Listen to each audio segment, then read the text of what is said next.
Halo pemirsa Unhas TV, senang sekali saya Zara Sabita Suceng dapat kembali menjumpai Anda. Bertemu toko baru, cerita baru, Unhas Figure.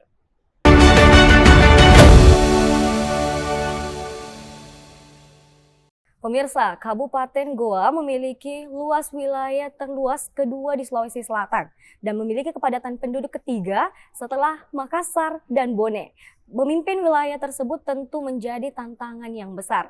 Dalam episode Unhas Figure kali ini telah bergabung bersama kami di studio Unhas TV, Bapak Bupati Kabupaten Goa, Dr. Adnan Purista Ihsan SHMH. Assalamualaikum warahmatullahi wabarakatuh. Waalaikumsalam warahmatullahi wabarakatuh. Bagaimana kabarnya Pak hari ini? Alhamdulillah kabar baik dan sehat. Sehat Pak? Sehat, alhamdulillah. Bagaimana perjalanan ke Unhas tadi Pak? Ya seperti dari dulu, dari tahun 2004 saya masuk kampus di sini selalu macet ya. Oh selalu macet. Iya. Tapi bagus, itu menandakan bahwa ekonominya makin meningkat. Oke, kalau boleh tahu jalur tadi Bapak lewat jalur yang mana nih? Jalur biasa ini. Jalur Apa nama jalan ini ya? Orep. Perintis ya? Oh, Perintis. Perintis, ya. Oke. Perintis. Nah, jadi pemirsa, sebelum menggali lebih jauh tentang sosok Dr. Adnan ini sebagai Bupati Kabupaten Goa, kita akan cerita-cerita dulu nih dan flashback Iya. Bapak Adnan sebagai mahasiswa Unhas. Iya. Beliau pernah menempuh program sarjana dan program doktor di Fakultas Hukum Universitas Hasanuddin. Iya. Mungkin boleh diceritakan lebih dulu kenapa bisa masuk di Unhas Pak dan kenapa memilih jurusan ilmu hukum?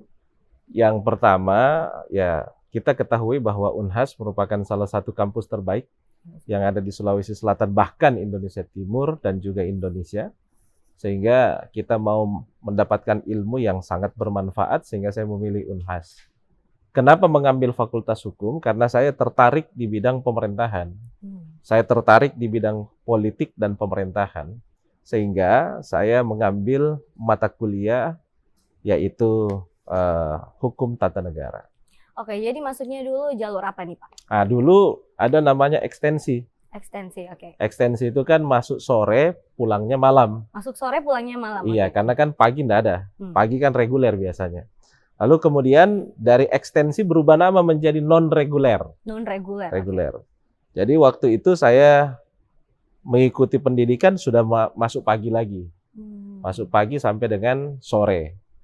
Lalu kemudian saya lulus, kalau saya tidak salah, lulusnya itu tahun 2000, kalau bukan 2009, 2010 ya, 2010. kalau saya tidak salah.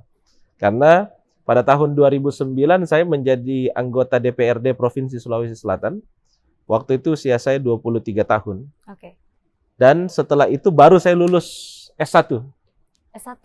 Iya, baru saya lulus S1. Oke.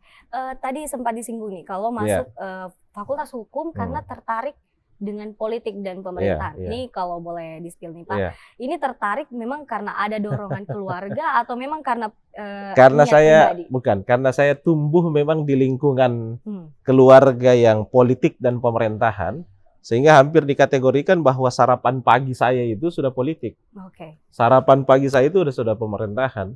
Sehingga karena saya tumbuh di lingkungan itu, samalah ibarat berbicara istri saya. Istri saya itu 4 bersaudara semua dokter, bapak ibu dokter. Jadi karena dia tumbuh di lingkungan itu, maka dia menjadi dokter. Sama dengan saya. Karena saya tumbuh di lingkungan politik dan pemerintahan, maka kita juga tertarik di politik dan pemerintahan. Maka saya fokus di situ. Tadinya mau kuliah di Jakarta, mendaftar di UI dan juga mendaftar di Trisakti. Namun waktu itu saya diskusi dengan almarhum bapak saya menyarankan kalau kamu mau berpolitik dan masuk pemerintahan, maka saran saya sebaiknya jangan kuliah di Jakarta. Kenapa? Karena politik yang ada itu harus setiap menitnya kita ikuti. Hari per hari itu perkembangannya kita harus ikuti. Jangan sampai ketika saya kuliah di Jakarta, budayanya sudah beda. Sehingga melahirkan karakter yang berbeda. Nah, ketika kembali kita ke sini, itu kita mendapatkan budaya dan karakter yang berbeda. Oleh karena itu, saran almarhum bapak saya waktu itu, dia katakan kalau bisa kuliahnya di Makassar saja. Maka saya pilihlah Unhas. Jadi nggak jadi kuliah di Jakarta? Nggak jadi kuliah Jakarta. Kakak saya saja yang kuliah di Jakarta. Oh, jadi Bapak tetap memilih? Saya tetap kuliah di sini. Jadi tadi bahwa memang Bapak tumbuh dalam lingkungan keluarga yang berlatar belakang politik. Nah sebenarnya apakah keluarga memang mendorong hal itu atau bagaimana? Keluarga saya itu kan keluarga yang sangat menjunjung tinggi demokrasi. Betul. Kalau mau pemerintahan silahkan, mau jadi pengusaha silahkan, mau menjadi ASN juga silahkan, mau menjadi politisi juga silahkan.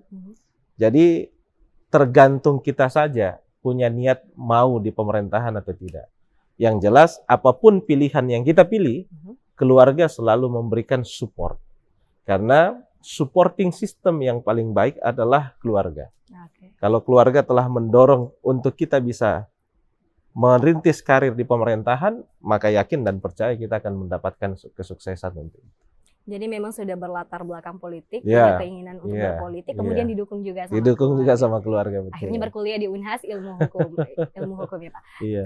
Bapak semasa kuliah tipikal mahasiswa yang seperti apa nih Pak? Saya tipikal mahasiswa yang suka belajar. Suka belajar. Pernah bolos Sering. Sering. Titip absen juga sering. Titip absen zaman dulu ya. Zaman iya, dulu. sering juga. Sering. Ya, kenakalan-kenakalan anak mahasiswa lah. Kalau Iya. ngerjain tugas Ngerjain tugas sama, semuanya juga sama. Titip di teman kerjain tugas, habis itu pas kita datang langsung ambil terus store ke dosen. Begitu-begitulah. tapi aktif berorganisasi juga Pak atau bagaimana? Kalau di kampus saya nggak terlalu aktif berorganisasi, tapi di luar kampus saya aktif berorganisasi. Di luar kampus itu organisasi seperti apa? Saya waktu kuliah itu sudah ber-KNPI waktu Oke. itu. Terus saya juga waktu itu ada organisasi, saya memegang organisasi tinju karena dulu salah Tinju. satu hobi saya itu bermain tinju. Oke. Sekarang masih berlanjut nggak Pak? Tidak, Kenapa? karena dulu saya jadi ketua Pertina, Oke. usia saya 23 tahun juga waktu itu, menjadi ketua Persatuan Tinju Amatir Persatuan Tinju Amatir Sulawesi Selatan. Sulawesi Selatan. Karena hobi bermain tinju, akhirnya pegang organisasi tinju. Pegang organisasi. Apakah memang dalam Unhas waktu itu Pak belum ada mewadahi organisasi? Nah, saya salah satu termasuk yang mendirikan organisasi Garda Tipikor, Gerakan Radikal Tindak Pidana Korupsi yang ada di kampus Fakultas Hukum. Nah, saya salah satu pendirinya. Apakah memang lebih nyaman berorganisasi di luar atau di dalam Unhas? Dalam dan luar juga sama. Sama ya. Yang penting lingkungannya saja kan. Dan yang paling terpenting adalah pada saat kita baru mahasiswa, kita harus mencari bentuk. Bentuk, oke. Caranya mencari bentuk adalah dengan banyak bergaul saja. Dengan bergaul. siapapun juga.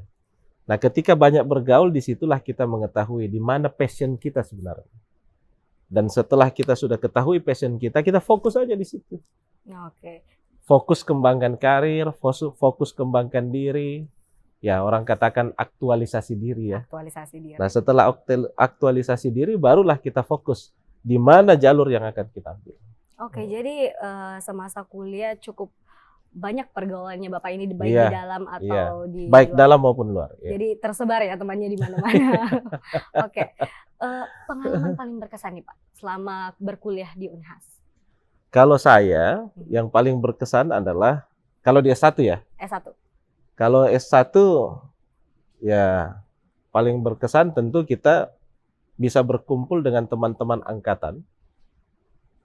Dan waktu itu tiada hari tanpa ngumpul kan. Tiap hari ya Pak? Hampir tiap hari, baik itu pada saat kita di kampus maupun setelah pulang kampus, pasti kita nongkrong. Gitu. Nah, situasi itu kan yang jarang lagi kita dapatkan sekarang. Karena masing-masing sudah memiliki pekerjaan yang lain kan. Jadi untuk ketemunya juga sulit. Iya. Jadi pengalaman yang paling berharga bagi saya adalah kumpul bersama dengan seluruh teman-teman angkatan yang ada. Dan momentum itu yang susah lagi kita temukan di zaman sekarang. Itu untuk S1 tadi. S1 ya. Kalau untuk S3-nya? Kalau S3 saya zaman COVID soalnya ya. Oh, oke. Jadi itu pembelajaran dari Zoom. Zoom. Iya. Oh, jadi Bahkan waktu saya promosi doktor tahun 2021, itu juga masih zaman COVID. Jadi terbatas sekali. Yang hadir terbatas dan lebih banyak melalui Zoom. Ujian akhirnya juga melalui Zoom. Ujian akhirnya juga melalui Zoom. Oke. Kalau waktu bisa diulang kembali nih Pak, pengalaman apa sih yang selama berkuliah ingin Bapak rasakan kembali selain tadi yang berkumpul bersama? Saya lebih kepada itu, kumpul bersama dengan seluruh teman-teman angkatan yang teman-teman ada. angkatan S1. Iya, Tapi S1. sekarang udah jarang ya, Pak? Jarang karena semuanya sudah ada pekerjaan. Hmm. Ada yang sudah kerja di kejaksaan, ada yang sudah di kepolisian, ada yang sudah jadi pengusaha, ada sudah di politik dan pemerintahan. Jadi udah pisah-pisah. Jadi susah untuk ditemui. Susah untuk ketemunya lagi. Ngatur jadwalnya juga pasti. Ngatur jadwalnya juga susah. Oke, baik Pak. Nah selanjutnya nih Pak, untuk pengalaman berkuliah lainnya nih Pak, yang apa sih yang menjadi mahasiswa privilege yang Bapak rasakan selama berkuliah? Kalau saya? Iya. Saya, yang saya rasakan itu adalah alumni kampus Unhas ini kan cukup banyak. Iya. Sehingga kita hubungan emosionalnya sesama alumni itu sangat kuat. Iya. Saling membantu, saling mensupport antara satu dengan yang lainnya. Iya. Dimanapun kita berada. Ketika kita ketemu dengan salah satu teman kita yang juga merupakan alumni Unhas, pasti yang paling pertama dia katakan kita sesama alumni. Dan ketika sesama alumni, yakin dan percayalah dia pasti membantu apapun yang kita butuhkan. Oleh karena itu, yang saya sangat senang dengan Unhas adalah kekuatan alumninya yang sangat kompak. Kekuatan alumni yang sangat kompak ya Pak. Kekuatan alumni. Maka sekarang kan hadir IKA. Iya. Ikatan Alumni. Dan IKA itu sekarang terbentuk lagi di setiap kabupaten kota. Iya. Ada IKA Goa, ada IKA Takalar, ada IKA Makassar. Nah, ini membantu pemerintah, khususnya saya ini, meskipun sesama alumni, tapi dia kan bisa memberikan sumbangsi ide, sumbangsi gagasan untuk kita menjalankan pemerintahan yang ada di Kabupaten Goa. Jadi kekompakan itu yang menurut saya yang dimiliki oleh Unhas. Oke, jadi walaupun sudah selesai berkuliah, hubungannya tetap berlanjut dan terus menyumbangkan. Kekuatan alumninya cukup kompak. Dan terus menyumbangkan ide dan gagasan baik itu dalam segala sektor ya. Betul. Oke, baik. Jadi sangat luar biasa tadi ya Pak. Untuk pembelajaran sendiri, apa sih pembelajaran berharga yang pernah Bapak dapatkan selama menjadi mahasiswa? Ya tentu kita fokus pada mata kuliah yang ada. Iya. Semua pembelajaran yang kita dapatkan dari dosen itu kan yang kita implementasikan saat sekarang ini. Iya. Kita belajar di kampus mendapatkan teori. Iya. Implementasinya berada saat sekarang. Jadi semua ilmu yang saya dapatkan waktu saya berada dan belajar di kampus, itulah yang saya implementasikan sekarang. Dan sekarang alhamdulillah saya sudah masuk sebagai dosen praktisi. Dosen praktisi. Di Fakultas Hukum Unhas, yaitu mata kuliah politik hukum dan mengajar untuk S2. Mengajar untuk S2 ya. Oke, berbicara tentang kampus. Nah, itu tadi. Oke. Semua ilmu yang kita dapatkan selama kita yang belajar dan kita merasakan pada saat implementasinya, prakteknya, nah itulah yang kita sharing kepada anak-anak mahasiswa yang ada sekarang. Oke, jadi tentu sangat membekas semua pembelajarannya. Nah, Pak, berbicara tentang Fakultas Hukum Universitas Hasanuddin sebagai seorang mahasiswa yang rindu akan masa-masanya sebagai. Tadi udah dari sana. Oke, tadi udah dari sana. Kantin favoritnya Bapak nih. Nah, bicara kan ada beberapa tuh. Iya. Dan tempat nongkrongnya Bapak ini selama di kantin. Kantinnya mana? Kantin Mace namanya. Kantin Mace. Masih ada ya sampai sekarang? Masih ada sampai sekarang. Menu favoritnya nih, Pak? Indomie. Oh, Indomie terus ya, Pak? Tadi juga sempat zaman mahasiswa iya. Tadi juga sama, Indomie telur. Oke. Oke, selanjutnya nih Pak. Jadi pemirsa, itulah tadi sedikit sekilas tentang kehidupan Bapak Dr. Adnan selama berkuliah di Universitas Hasanuddin. Nah, perlu kita ketahui bahwa Dr. Adnan ini sebelum menjabat sebagai Bupati Goa, pernah juga menjabat sebagai anggota DPRD Sulawesi Selatan periode 2009 hingga 2013. Dan 2014 ya Pak, 2014 hingga 2015. Nah, itu Bapak kan kelahiran tahun 1986. Menjabat sebagai anggota DPRD Sulawesi Selatan pada umur 23 ya Pak. Yeah. Itu masih muda sekali pasti. Dan pada saat di DPRD sendiri itu, Bapak pasti menjadi anggota DPRD yang paling muda. Yeah. Apa sih tantangannya Pak? Menjadi saat itu ya? Iya.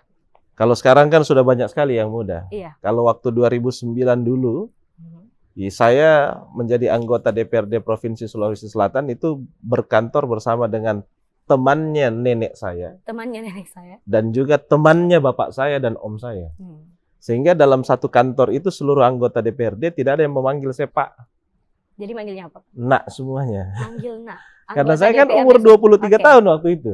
Yang paling muda kedua itu umur berapa, Pak? 36, 30. Jadi ada selisih sekitar 13 tahun Oke. ya. 13 tahun. Dan waktu itu waktu saya anggota DPRD satu-satunya memang yang masih jomblo juga. Oh, masih jomblo Ya, di situ, belum Pak. kawin waktu itu kan karena umurnya masih 23 Iya, tahun kan. masih sangat muda, Pak. Masih sangat muda. Tantangannya satu. Hmm. Kita harus tetap bisa menyesuaikan dengan lingkungan yang ada. Menyesuaikan dengan lingkungan. Oke. Berbeda dengan sekarang. Kalau sekarang itu kan zamannya milenial. Iya. Orang tua yang mau bergaya milenial karena menyesuaikan dengan zaman. Oke. Kalau dulu saya beda. Kita anak muda harus berpakaian orang tua Oke. supaya lebih kelihatan tua kan waktu itu karena zamannya semua adalah orang tua ini. Iya. Nah, sekarang zamannya anak muda sehingga orang tua mau kelihatan muda dengan berpakaian seperti anak muda yang ada sekarang. Sehingga yang pertama tantangannya adalah bagaimana kita bisa menyesuaikan dengan lingkungan orang tua yang ada saat ini. Yang kedua, kita harus cepat menyesuaikan supaya kita bisa mengetahui apa yang menjadi tugas pokok dan fungsi anggota DPRD. Karena sekali lagi yang diminta sebagai anggota DPRD adalah dia harus vokal. Iya. Nah, bagaimana dia bisa vokal kalau dia tidak mengetahui permasalahan yang ada?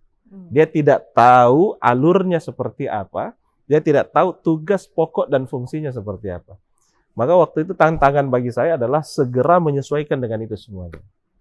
Maka semua waktu itu, seluruh peningkatan kapasitas sebagai anggota DPRD saya tidak pernah satu hari pun tidak ikuti. Hadir terus ya? Hadir terus. Sakit pun waktu itu, Dipaksakan. saya pasti paksakan untuk bisa hadir. Oke. Karena saya mau tahu betul seperti apa tugas fungsi pokok sebagai anggota DPRD. Dan waktu itu saya dipercaya juga di Badan Anggaran kan. Badan Anggaran. Untuk bisa membaca, membedah, menjabarkan apa yang menjadi APBD. Iya. Bagaimana caranya menyusun yang namanya KUA dan PAS, kebijakan umum anggaran, dan lain-lain. Nah itu saya harus cepat-cepat menyesuaikan supaya kita tidak kalah dengan orang-orang tua yang ada di sekitar kita. Oke, jadi cepat menyesuaikan dengan yang lingkungan yang ada saat itu, Pak. Bapak kan umurnya saat itu 23 tahun. Ya. Tentu apa sih yang mempersusah gitu? Bukan mempersusah sih, yang membuat proses penyesuaian ini menjadi lebih lambat. Apa sih tantangannya dalam hal itu? Menyesuaikan dengan Tantangannya adalah yang pertama itu tadi, ini dunia baru kan. dunia baru. Di usia 23 tahun kan menjadi anggota DPRD Provinsi Sulawesi Selatan itu adalah dunia yang baru, hal yang baru gitu. Tantangannya adalah bagaimana cepat menyesuaikan dengan itu. Dan yang kedua, bagaimana kita bisa cepat mengisi otak kita ini supaya kita bisa beradu argumentasi dengan orang yang lebih tua dengan kita. Gitu. Kadang-kadang kan waktu saya itu karena lingkungannya rata-rata orang tua dan tokoh-tokoh politik. Iya. Sehingga ketika kita memberikan saran dan masukan dengan argumentasi yang kurang kuat, pasti pendapat kita juga disepelekan. Iya. Karena dianggap, oh udahlah kau ngalah aja dulu. Ya kan Masih begitu. muda. Tapi kalau kita mengetahui apa yang menjadi tugas pokok dan fungsi kita, lalu kemudian pada saat kita menyampaikan argumentasi bisa dipertanggungjawabkan, orang-orang yang ada di sekeliling kita meskipun jauh usianya dibandingkan kita, itu pasti dia akan terima juga. Gitu. Jadi sebenarnya harus cepat menyesuaikan dan ada tantangan tersendiri. Oke, baik Pak, ditahan dulu. Baik pemirsa, kita jeda beberapa saat karena selanjutnya kita akan mengulik lebih dalam Dr. Adnan sebagai seorang pemimpin muda.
Baik pemirsa, terima kasih karena masih membersamai kami dalam Unhas Figure. Nah, tadi kita udah cerita nih pengalaman Bapak menjadi anggota DPRD Sulawesi Selatan di umur Iya, 23 tahun. Sudah diceritakan juga tadi tantangannya bahwa memang iya, ketika kita berargumen di umur Bapak yang masih sangat muda saat itu, ketika tidak membawa hal yang kuat maka iya, akan iya. disepelekan. Pertanyaannya nih Pak, apakah ada privilege yang Bapak terima menjadi anggota DPRD termuda saat itu?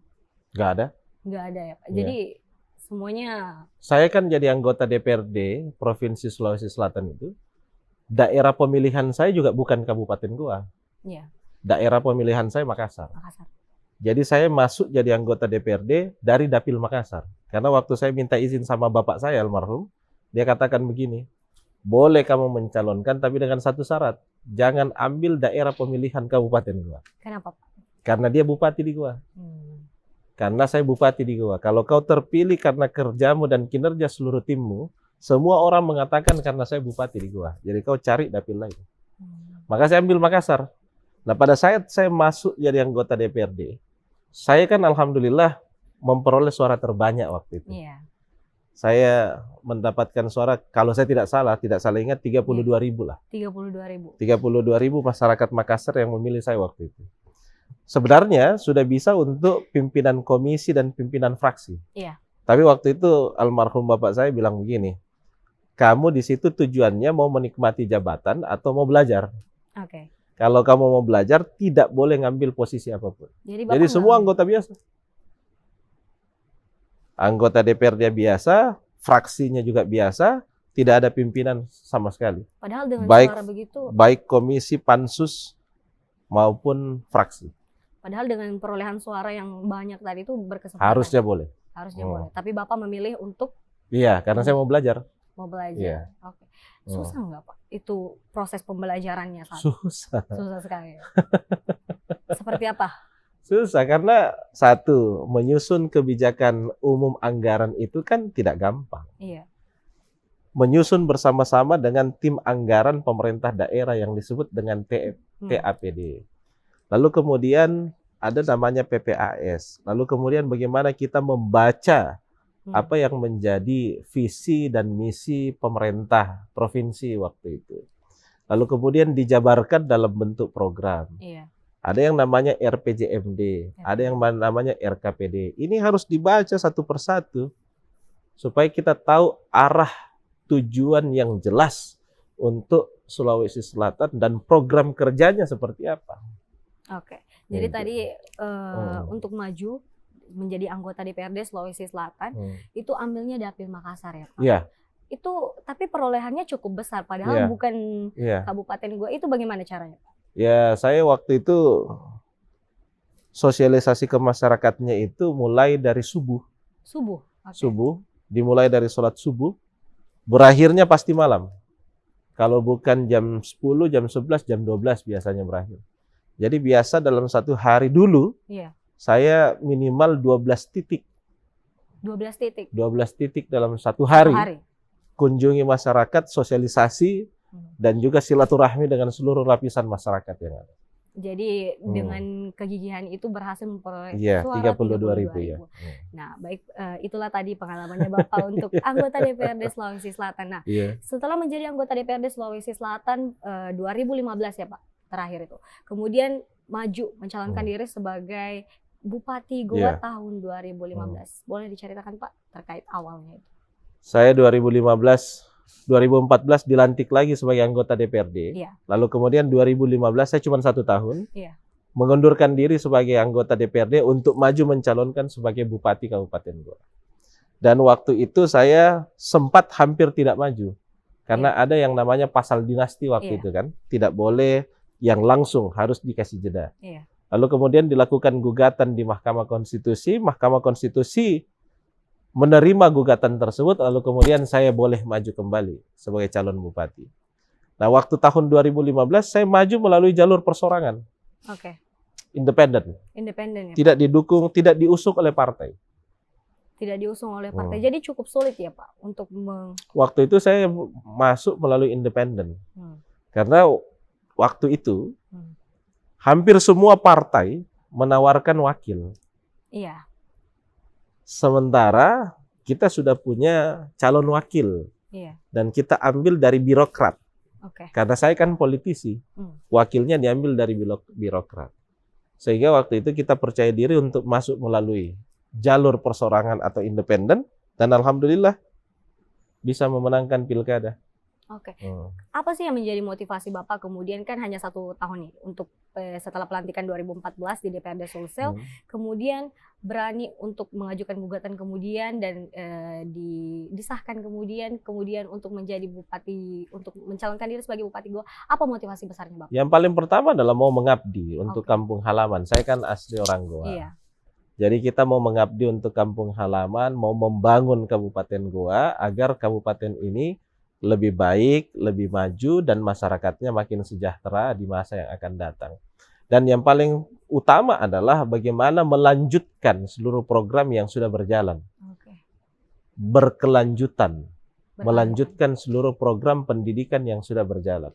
Begini, ukuran keberhasilan program pendidikan yang kita investasikan hari ini, itu diukur nanti 15 sampai dengan 20 tahun. Yang akan datang. Kita tidak bisa membandingkan investasi pendidikan dengan investasi infrastruktur. Investasi infrastruktur, membangun jalan dan jembatan, ini selesai dalam waktu 1 tahun. Bisa dirasakan oleh seluruh lapisan masyarakat dan bisa dilihat hasilnya. Tapi membangun sumber daya manusia, yaitu investasi pendidikan, kita tidak bisa lihat dan ukur keberhasilannya ini hanya dengan 1-2 tahun. Tapi kita bisa ukur nanti 15 sampai dengan 20 tahun yang akan datang. Masa jabatan kepala daerah itu hanya 5 sampai dengan 10 tahun. Jadi kalau kita mau ukur keberhasilan investasi pendidikan yang kita lakukan hari ini, tunggulah 15 sampai dengan 20 tahun yang akan datang. Oke, baik nih Pak. Berbicara tentang Kabupaten Goa. Nah, Kabupaten Goa ini kan 70%-nya terdiri dari dataran tinggi dan 30% dataran rendah. Tentu sulit untuk pemerataan akses. Bagaimana solusi yang ditawarkan oleh pemerintah Kabupaten Goa atau hal-hal yang sudah dilakukan oleh pemerintah Kabupaten Goa terhadap hal tersebut? Yang pertama, Kabupaten Goa ini kan luas wilayahnya 1.883 km persegi. Berbatasan dengan 9 kabupaten kota yang ada di Sulawesi Selatan. Cukup luas. Cukup luas. Luas kedua. Panjang ruas jalannya 2.239 km. Tetapi kemampuan APBD-nya itu hanya bisa mengaspal selama 1 periode. 1 periode. Itu kurang lebih sekitar 900 kilo saja. 900 kilo. Jadi berapa APD yang dianggarkan? APBD kita kan 2 triliun. Iya. Tetapi untuk khusus infrastruktur jalan, untuk infrastruktur jalan biasa kita alokasikan antara 250 sampai dengan 300 miliar. 250 sampai 300 miliar. Bisa sebenarnya lebih dari 300, tapi mengganggu sektor-sektor yang lain. Sementara kita di Kabupaten Goa kan lebih fokus pada pendidikan dan juga kesehatan serta pertanian. Kalau kita mau fokus untuk infrastruktur jalan, meningkatkan anggaran untuk infrastruktur jalan, maka mengganggu untuk sektor-sektor yang lain. Nah, kita tidak mau ganggu sektor-sektor yang lain. Sehingga cara pemerataannya adalah tidak semua mungkin bisa dilakukan pengaspalan. Tetapi yang kita lakukan prioritas adalah 1, jalan penghubung antar setiap desa dan juga kelurahan. Dan yang kedua adalah sentra-sentra produksi. Jadi apabila jalanan tersebut merupakan sentra produksi, maka itu masuk dalam 1 prioritas. Yang kedua, apabila dia jalan penghubung antar desa atau antar kelurahan dan desa, maka itu juga masuk dalam prioritas. Itu dulu yang kita kerja. Itu dulu ya Pak. Iya. Jadi sudah sejauh mana nih pemerataan akses di Kabupaten Alhamdulillah Goa? Sudah berjalan sampai dengan sekarang. Itu sudah sekitar berapa persen Pak untuk Kabupaten Goa sendiri? Kalau kita berbicara berapa persen, untuk jalan penghubung antar desa dan kelurahan sudah hampir 100%. Kalau untuk sentra produksi juga sudah hampir 100%. Tapi kan 2.239 km jalan ini nggak mungkin kita bisa aspal semua. Siapapun yang jadi bupati tidak akan mungkin bisa mengaspalnya secara keseluruhan. Saya yakin dan percaya untuk itu. Oleh karena itu, kita jadikan setiap ruas yang mau diaspal berdasarkan prioritasnya. Berdasarkan prioritasnya. Berdasarkan prioritasnya. Barulah. Makanya sekarang kita genjot betul yang namanya pendapatan asli daerah. Apalagi kemarin kita melewati COVID ini. Iya, COVID. Tahun 2020 COVID, 2021, 2022. Di mana semua anggaran kita ini terserap untuk penanganan pandemi COVID-19. Sehingga pengaspalan jalan yang dilakukan khususnya infrastruktur juga mengalami kontraksi. Karena dia anggarannya makin mengecil. Karena semua dilarikan pada penanganan pandemi COVID-19. Nah sekarang baru kita bangkit. 2023 kita bangkit. 2024 bangkit tapi kita harus biayai pilkada. Iya. Tahun ini kita pilkada kan tanggal 27 November. Nah, semua anggaran pilkada itu wajib disediakan oleh Pemda. Iya. Berapa besar anggaran untuk pilkada Kabupaten Goa? Totalnya 80 miliar. 80 miliar. Semuanya. Jadi semua sektor program lagi kita ambil lagi uangnya untuk membiayai pilkada. Jadi hampir ya Pak semuanya. Jadi ya saya yakin dan percaya seluruh kabupaten kota terganggu lah untuk membiayai pilkada yang biayanya cukup mahal, cukup besar. Tetapi itu kan kewajiban yang harus kita lakukan. Tetapi akankah mengganggu sektor-sektor lain? Pasti. Nah ini kan yang tentu belum tentu ditahu oleh masyarakat. Sisa pintar-pintarnya kita saja bagaimana mengelola pemerintahan yang ada. Makanya bagi saya kritik itu biasa. Tiap hari itu kritikan. Jadi sudahlah, jadikan aja itu kritik sebagai sarapan pagi. Sarapan pagi. Oke, jadi hampir semua dari pemerintahan itu disumbangkan untuk pilkada. Apakah ada tahun ini? Iya, tahun ini. Apakah ada langkah khusus yang diambil pemerintah Kabupaten Goa untuk mengembangkan lagi pendapatan asli daerahnya? Ya begini. Kabupaten Goa itu kan kabupaten penyangga daripada Kota Makassar. Sebagai ibu kota dia di Kabupaten Goa menyangga Kota Makassar. Sehingga ketika ada masyarakat di luar Makassar yang mendapatkan pekerjaan di Makassar, tetapi pendapatannya atau penghasilannya belum bisa membeli rumah di Makassar, maka dia pasti memilih membeli rumah di Kabupaten Goa. Makanya data menunjukkan ada 40% penduduk Kabupaten Goa tinggal di Kabupaten Goa, tapi aktivitasnya di Makassar. Jadi 40% ya? 40%. Data BPS menunjukkan, Badan Pusat Statistik menunjukkan, tiap tahun kenaikan penduduk Kabupaten Goa karena migrasi itu 4%. 4%. Iya. Makanya kalau kita lihat di Kabupaten Goa itu tumbuh perumahan semua. Kenapa? Karena dia menampung orang-orang ini nih. Orang-orang yang kerja di Makassar kemudian kerja di Makassar.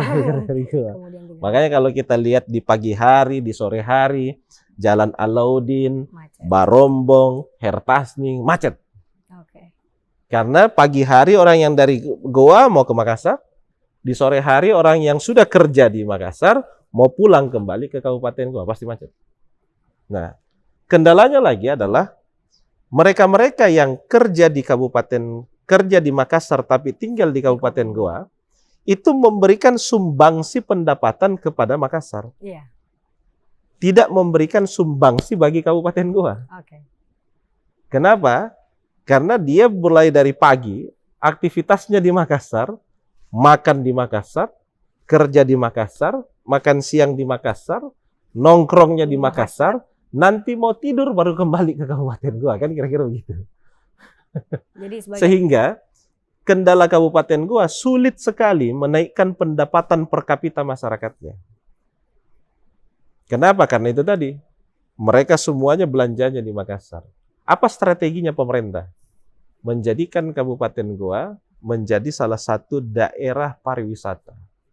Daerah pariwisata. Kenapa? Karena kita tidak mungkin bisa melawan Makassar. Mulai dari hari Senin sampai dengan hari Jumat. Di sini pusat pemerintahan, pusat bisnis, pusat aktivitas semuanya di sini. Tetapi kalau kita berbicara Sabtu dan Minggu, orang pasti mencari hiburan. Orang pasti mencari pariwisata, mau berlibur bersama dengan keluarga. Nah sekarang kita lagi fokus pada itu.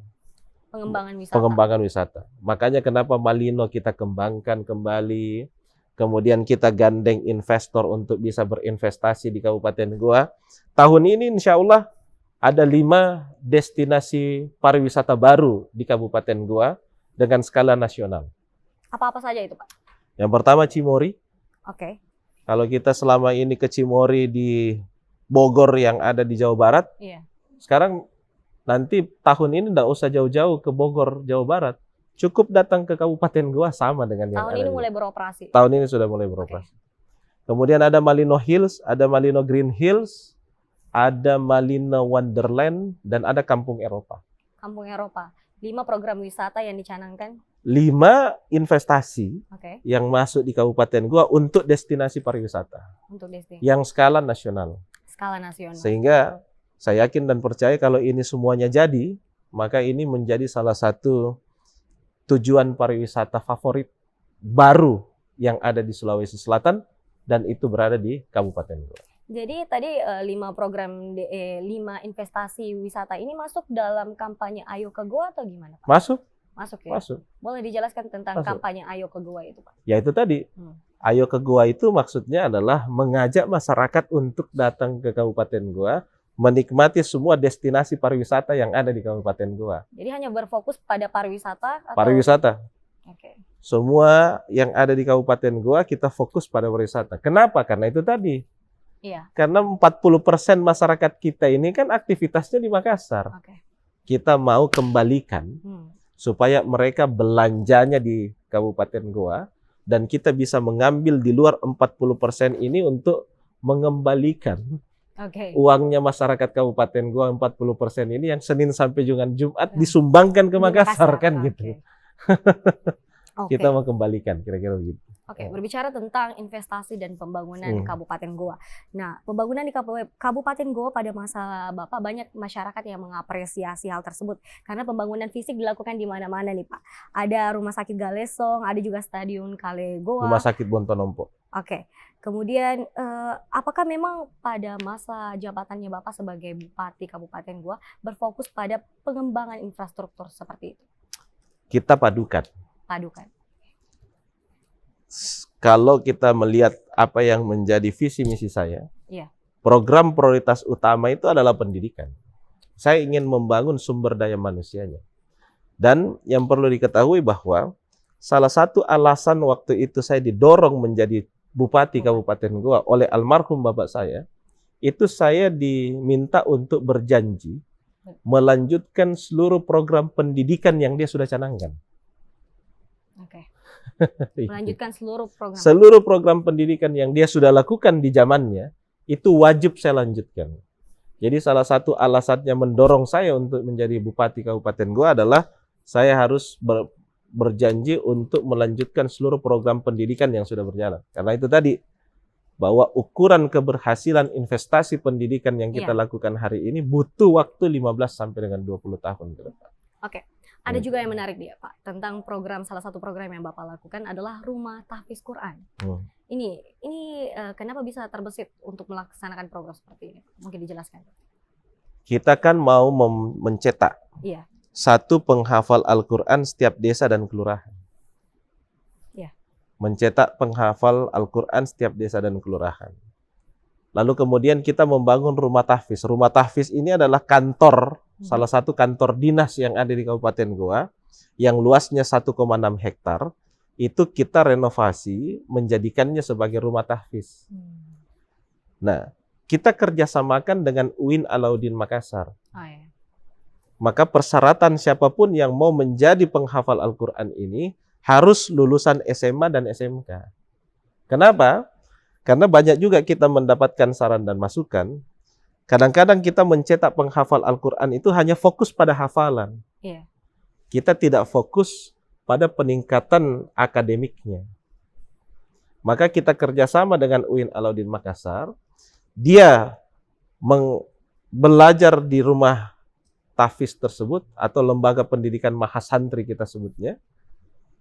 Selain dia menghafal Al-Quran, dia sambil berkuliah. Sambil berkuliah, Pak. Jadi selain mengambil mata kuliah yang berkorelasi dengan hafalannya. Sehingga nanti pada saat dia selesai menghafal Al-Quran, dia juga selesai kuliahnya, maka dia akan lulus terdaftar sebagai mahasiswa UIN Alauddin Makassar dan mendapatkan gelar dan ijazah dari UIN. Oke, jadi Rumah Tahfiz Quran ini selain berfokus pada penghafalan juga berfokus pada akademiknya para santri. Nah, melihat rekam jejak dan kerja Bapak dalam dunia pemerintahan dan politik sebagai anggota DPRD dan Sulawesi Selatan sungguh membuktikan bahwa memang pemimpin muda mempunyai kesempatan untuk berhasil menjadi pemimpin hebat ke depan. Iya, Pak. amin ya rabbal alamin. Oke, sekarang kita menuju pertarungan Pilkada 2024. Ada beberapa berita nih yang telah menyebutkan bahwa Bapak akan maju sebagai Gubernur Sulawesi Selatan 2024. Mungkin boleh di-spill nih Pak kepada pemirsa Unhas TV. Saya sampai sekarang belum menyatakan secara resmi bahwa akan maju atau tidak.